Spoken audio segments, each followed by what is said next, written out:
Today is all about the passive-aggressive behaviors of the covert narcissist. We know that they can be very low-key with their devaluations and abusive techniques. But they know exactly how to make you feel bad or sad without directly doing so. A lot is said about covert narcissists being passive-aggressive, but today's video will go over some specifics of how they are passive-aggressive. Passive-aggressive behaviors can be very manipulative and destructive to any relationship. The receiver of passive-aggressive behavior may not even realize what is going on. But it's the perfect way for covert narcissists to manipulate situations and people without risking being accused of anything in particular. Because they can easily justify or condone these behaviors. Some of this passive-aggressiveness they do get away with, as some people seem to take them at face value and do not realize the narcissist is messing with them. Today I have 7 of these passive-aggressive behaviors, which is in no way a complete or exhaustive list. Please keep in mind that we are only dealing with covert narcissists, and as I go through the list, you will be able to identify those who would behave more aggressively in public.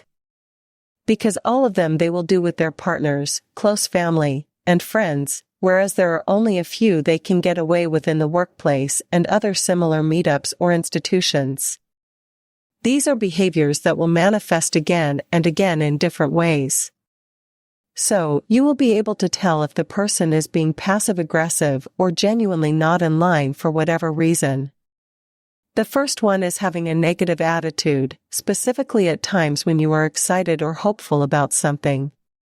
The covert narcissist wants to dampen your mood or kill your joy by not sharing in your enthusiasm or excitement.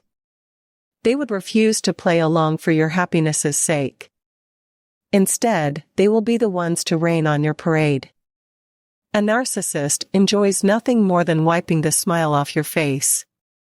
The second one is deliberately screwing things up.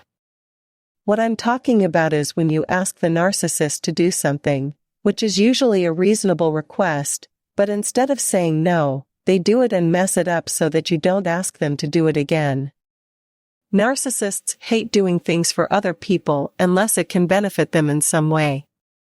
So, it is in these instances that they will accept your request so as not to seem unreasonable, but intentionally screw things up so that you do not ask them again.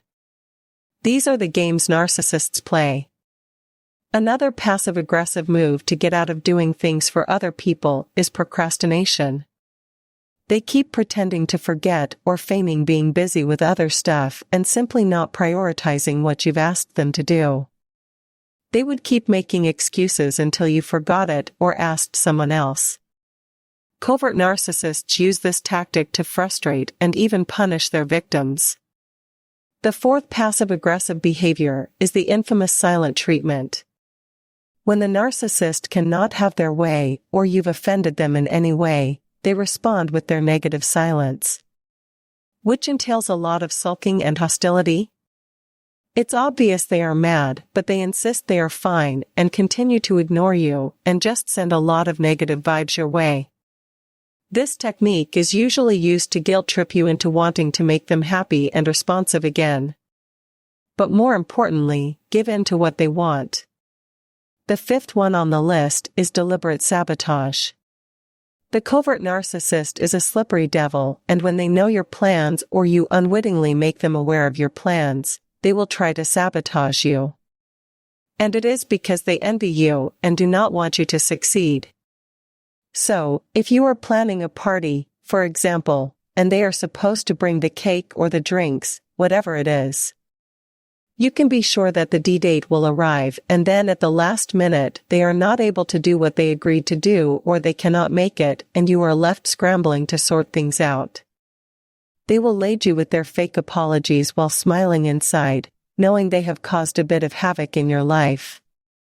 And this can be applied to anything else you are trying to do, even if you are on a diet plan.